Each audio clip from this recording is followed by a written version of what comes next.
Welcome back to CryptosRus. I'm George. We're all George. So in this video, I want to talk about Blackrock's hidden Bitcoin secret. This is according to a doc that was published back in 2022. Not a whole lot of people have seen this, and it will shock you. What they said is the optimal Bitcoin allocation in anyone's portfolio. So let's talk about this. Let's talk about Doge, which is also up, and let's talk about everything else that's going on in the world today. Let's do this. Welcome, guys. Hopefully you're doing good. Today, actually, today the whole entire market actually went up. In fact, look at Doge. Doge is up about 7% right now. It is above Cardano and climbing higher, all right? So I'm going to have to talk about what's going on with Doge, but several others like Sheep pump up a little bit, and various others have also gone up. Bitcoin is still staying steady. Of course, tomorrow is the big FOMC day. I'm not going to talk too much about that today because I'm going to talk about a lot more tomorrow. But today we did have a couple earnings. We had Alphabet, which is Google. They reported fantastic earnings. They're up big in the aftermarket. Microsoft, which also reported fantastic earnings, they dipped because their future guidance missed expectations from the analysts. I mean, it's sometimes it's so ridiculous that people just want to pick on something. They made more money with revenue and profit than expected, yet their future guidance came in a little bit lower than estimates from these analysts, and then they dip. Again, doesn't make a whole lot of sense. But there is one other thing that people was talking about today, and that is one regional bank, PacWest, which struggled mightily a few months ago with all the rate hikes. Today, it seemed like something was going on. They dropped 27% today. And many people thought, well, they're about to end. Well, they did. They pumped up in an aftermarket because they have announced that they are merging with Bank of California. And somehow all the worries gets wiped away. And they're going to try to raise $400 million in equity. But here's the thing. Why did PacWest need to merge? Because they were struggling. They were struggling bad. We know this. Okay, they got like a capital infusion, basically from the Fed. That's why they were able to survive. It wasn't a good situation, but everyone forgot about it because they got this injection, and then it seemed like all the banks were okay once again. In reality, it's not. That's why further rate hikes from the Fed is dangerous because a lot of these smaller banks, they don't really have a lot of business. They can't survive. And that's a big problem. But anyways, people were talking about it. They got bailed out with this merger, but whether or not this is going to save them or if this will drag Bank of California down, unknown at this point. But again, more about this tomorrow when we have this FOMC meeting that's coming up in sometime around 1:30 p.m. Central Standard Time. So I'll talk more about it tomorrow. But how this relates to Bitcoin is, the U.S. market has been going up. S&P 500 is up. NASDAQ is up, okay? Not all-time high, but it's definitely climbing. Here's the thing. We are at the same level now for S&P 500. Same level as before in 2022 when Bitcoin was at 59,000, okay? So S&P 500 clawed all the way back, yet Bitcoin is still trailing, still lagging. What does that mean? Well, that means Bitcoin is set to recover, set to pump upwards. Many people have predicted that within this year, we will see Bitcoin in the 50s and possibly 60s before the year end. So if this is any indication, if the S&P 500 or NASDAQ is any indication of what's to come, well, that means we are ready. We are ready for the next leg up. And I've been showing you guys a lot of metrics that also support this narrative. Okay, so this is something to definitely watch out for. And tomorrow we'll see what Powell says. It could also be a catalyst. We had a few catalysts so far this year. We could get a lot more from these future catalysts, which may be right around the corner. Okay, so tomorrow is definitely one of them. But there's another one that people are paying attention to. And that is, of course, the spot ETF schedule. Okay. The schedule has a lot of applicants and when the final approval date will be. Okay. So we have ARK. ARK actually, their final application evaluation date is January 10th. So they're ahead of everyone. Okay, so there's like a first deadline, second deadline, and then like an application evaluation date, and then final application evaluate date. I mean, there could be a chance that it doesn't go through all the process or it accelerates, and then one gets approved ahead of time, right? There is a chance of that, but let's say the SEC waits until the very last minute, right? ARK will be first in January 10th, but if you look at all the other ones like BlackRock, March 15th, Bitwise, March 14th, Van Eyck, March 15, Wisdom Tree, March 15, Invesco, Galaxy, March 15, Fidelity, March 15, Valkyrie, March 19th. You'll notice that they're all in March, and they all happen to be about 1 month before the next halving event, okay? So are the stars aligning?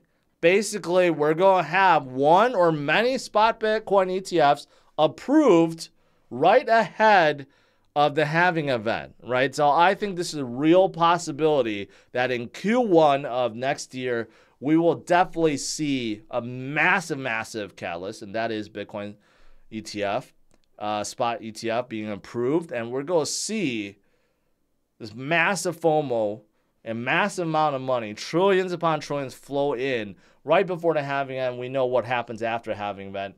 Really good things, right? Really, really, really, really good things.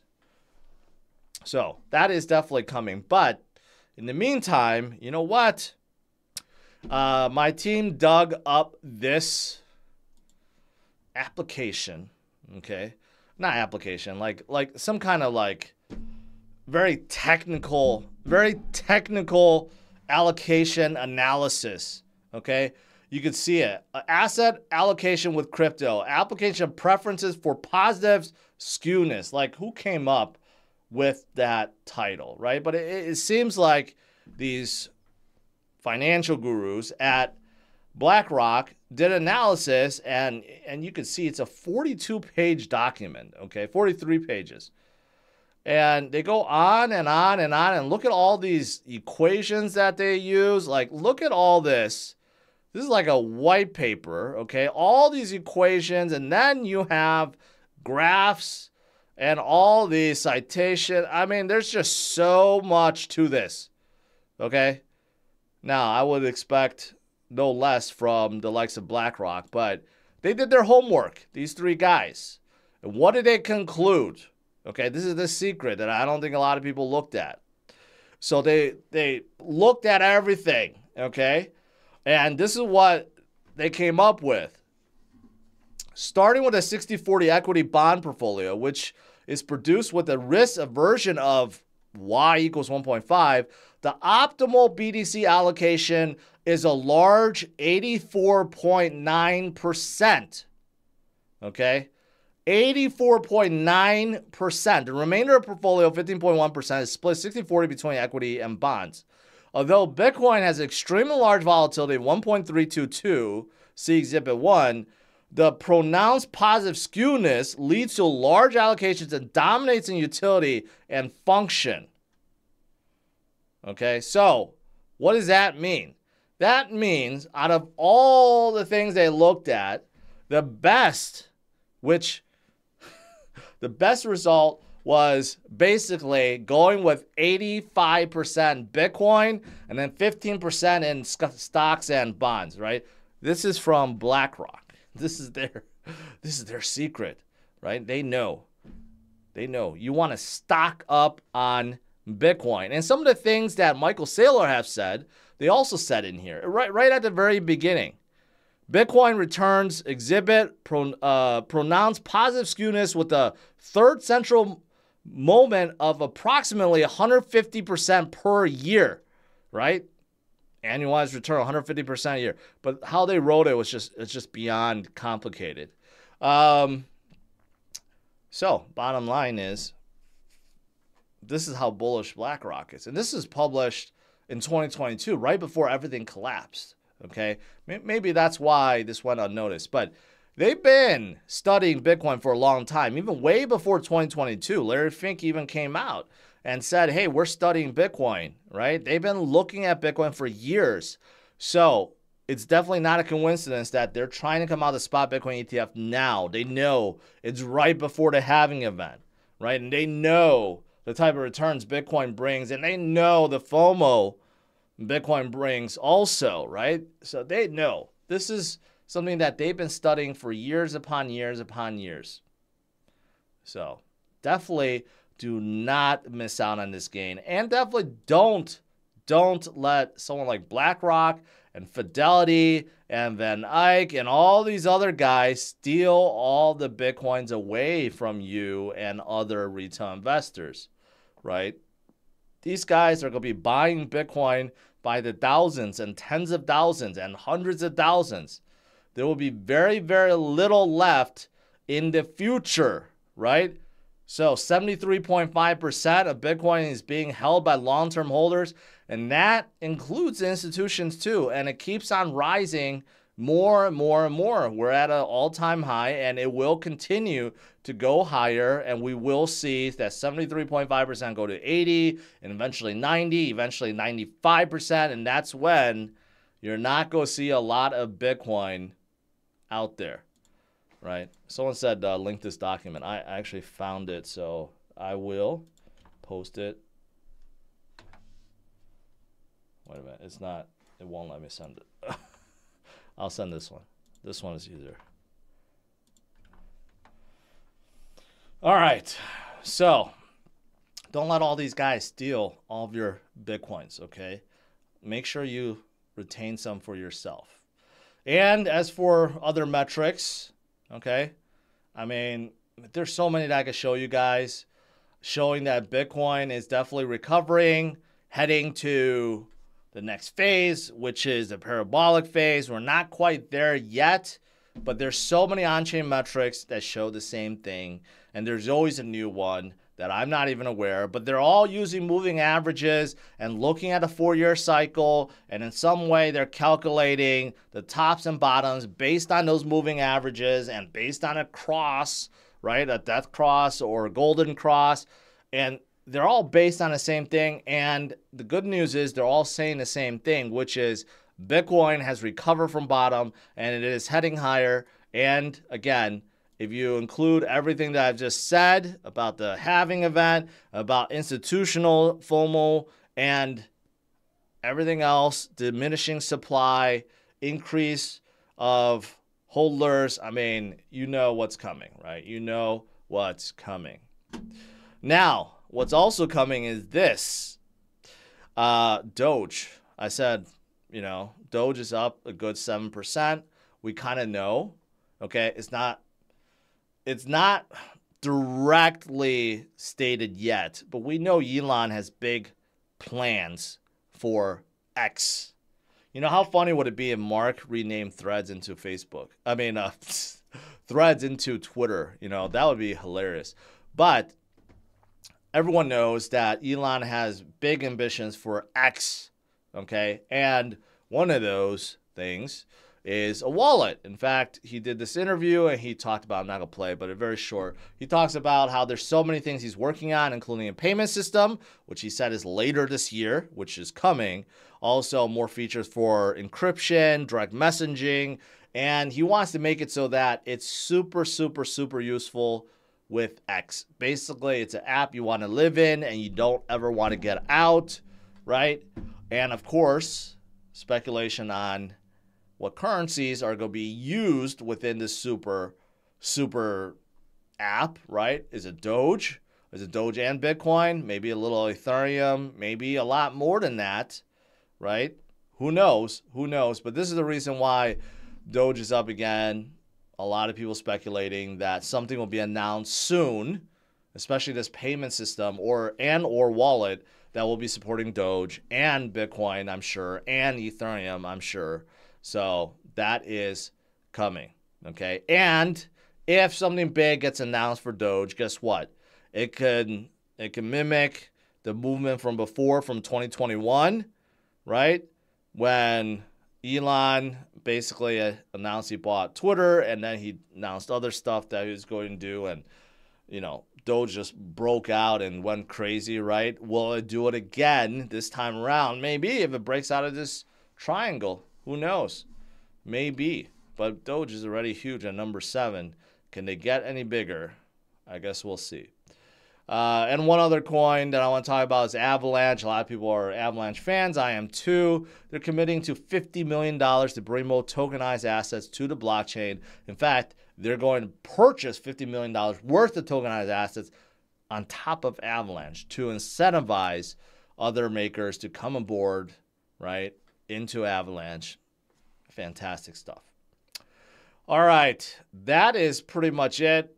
Overall, today is kind of boring. We got Doge that brought some excitement, but tomorrow we will see a lot more excitement with Chair Powell, with the FOMC meeting, right? So buckle up or strap on. It's going to get bumpy. All right, let's do some Q&A.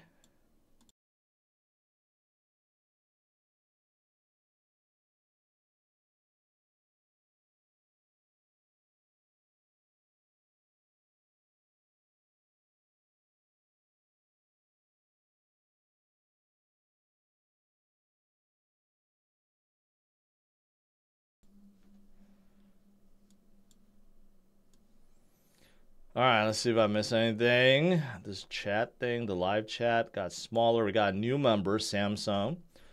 Samsun 0826. Welcome. Mark of the Beast coming. BTC has to counter it. Okay.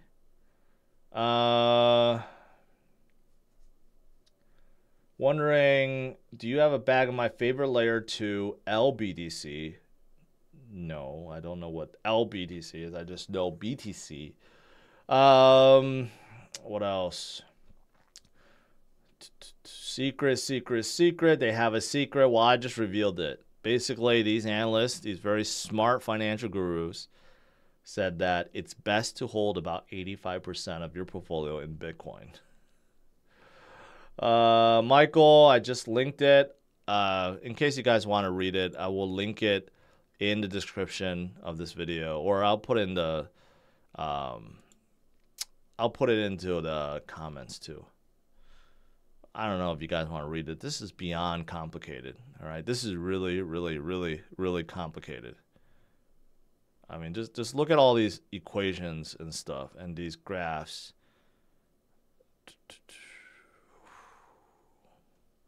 Yeah, there's a lot going on here.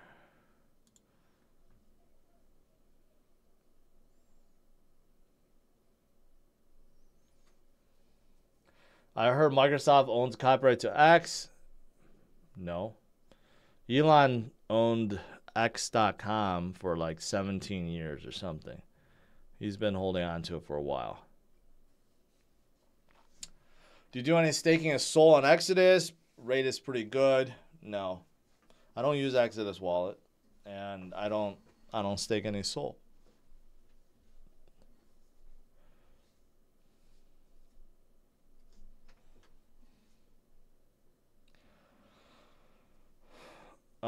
Wouldn't the most likely crypto for X to use is XRP, XLM, as they're both designed specifically for payments? Actually, you're wrong about that, because neither one was designed for payments. They were designed to be a bridge currency for banks, not for payments. You could use them for payments, but that's not why they were designed for. But anyways, I've never, ever heard Elon mention XRP or XM once, so unlikely. Do you think Larry Fink holds Cardano? No. I think Larry Fink, the only crypto he holds is Bitcoin, a massive amount of Bitcoin. We have no clue how much Blackrock already has. I'm willing to bet it's a lot. It's a lot.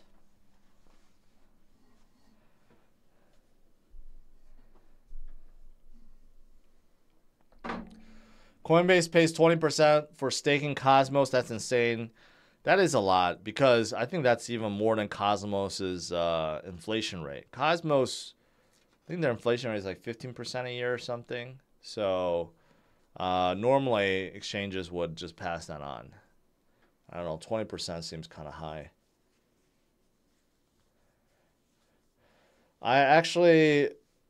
Humza says, I actually have been buying crypto for about a year now, going to hold until I'm ready to retire. That's the way to do it. DCA, HODL, and let the gains come to you. That's the way to do it.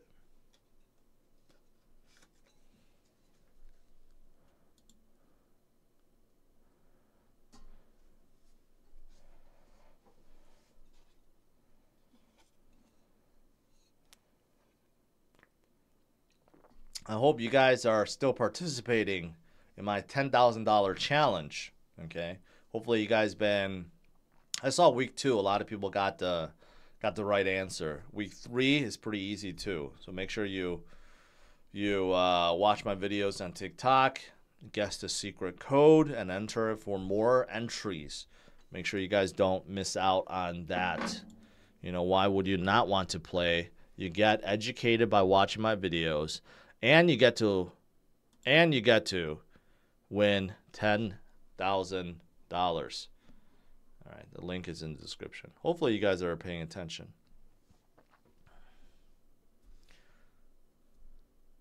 Blackrock is trending.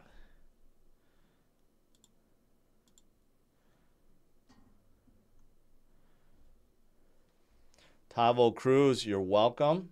You're welcome. What's going on with Phantom? Well, Phantom got hacked. The multi-chain hack. That was no good. So they're still trying to recover from that. But that was a massive hack. Will I stream Powell tomorrow? Yes, I always do. Well, unless I can't. I got to check my schedule. Most likely I can. It's usually at 1:30. Yeah, I'll be able to do so.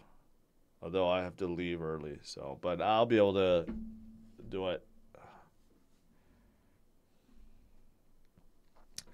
Am I bullish on Tezos? No, I don't hold any. Not bullish at all on Tezos.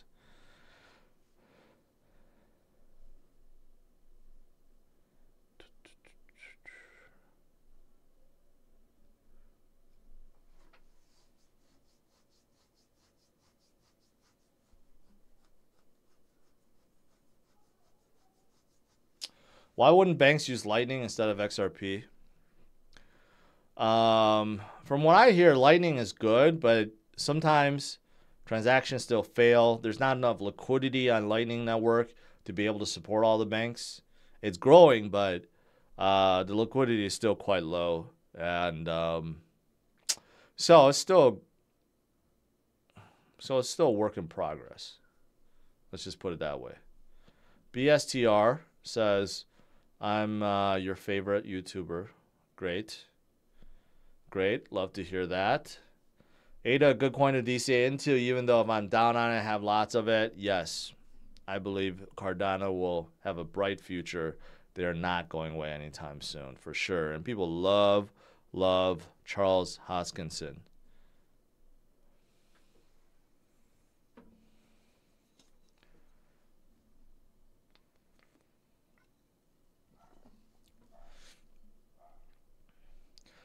Samsung, I don't know what you're talking about. Lightning Network doesn't use LBTC, it just uses Bitcoin. Are you talking about something else? Are you getting confused with something else? Because it's just using Bitcoin. It's not using any other coin or token.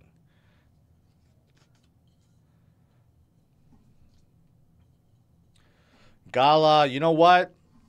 I'm rooting for Gala. They're still like 99.9% down. People are just, they just sold the hell out of them. And people are not really into NFTs or play to earn games, right? Hopefully they'll come back. I think the next bull cycle they will.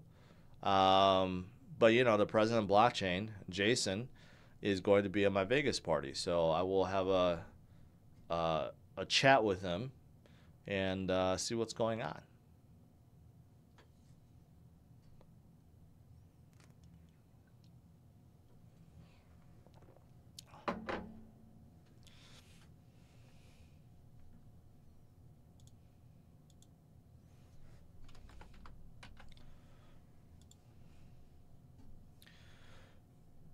This is certainly not the Lightning Network, Samsung.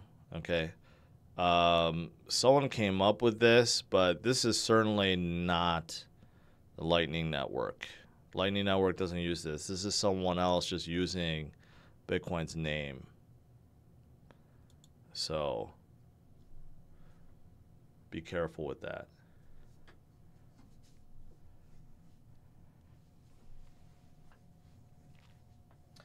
Injective on Aave. I don't know. I like Injective more than Aave. Aave is fine, but Injective is an entire DeFi ecosystem L1, right? But Aave is expanding to multi-chains too. So they have their pluses and minuses. If I had to choose, I'd choose Injective, but Aave is fantastic too.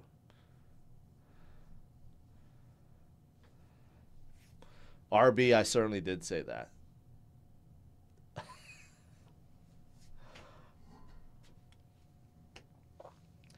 Did I see news about Bronny James? Yep. It's very sad. Basically, it sounds like he's not going to be playing professional ball. If he had a cardiac arrest, there's no way that he should risk. A lot of athletes have that on court and they just die. He was very lucky he did not die, but there's no way I could see how they would let him play and risk having that happen again. So, sad situation because LeBron was really hoping to play with his son in the NBA. I just don't see how they're going to let him play anymore.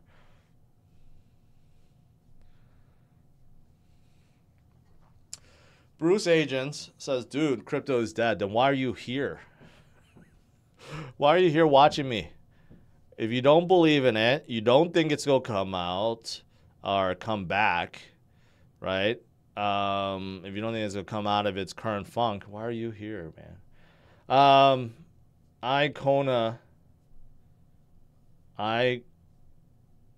Kona Cord. Well, I appreciate that.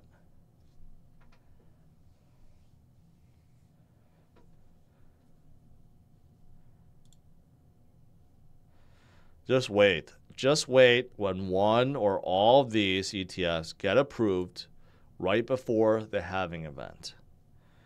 ARK will come first. ARK is a few months before Blackrock. If theirs get approved, then it's pretty much guaranteed every one of these. Okay, so you have 8 of them that will be approved. And I can't imagine how much money is going to be flowing into the space once this happens, right? All right, guys. I'll let you go. Tomorrow's a big day. It's going to be a very tiring day. So we'll see what Paul says, okay? Fed Chair Paul. But in the meantime, BlackRock says hold 84.9% of your portfolio in Bitcoin. That's how you maximize your gains. So that is their secret from 2022. All right. All right, guys. Smash the like, subscribe to the channel. I'll see you guys tomorrow, 8:30 a.m. Central Standard Time. Have a good one. Take care.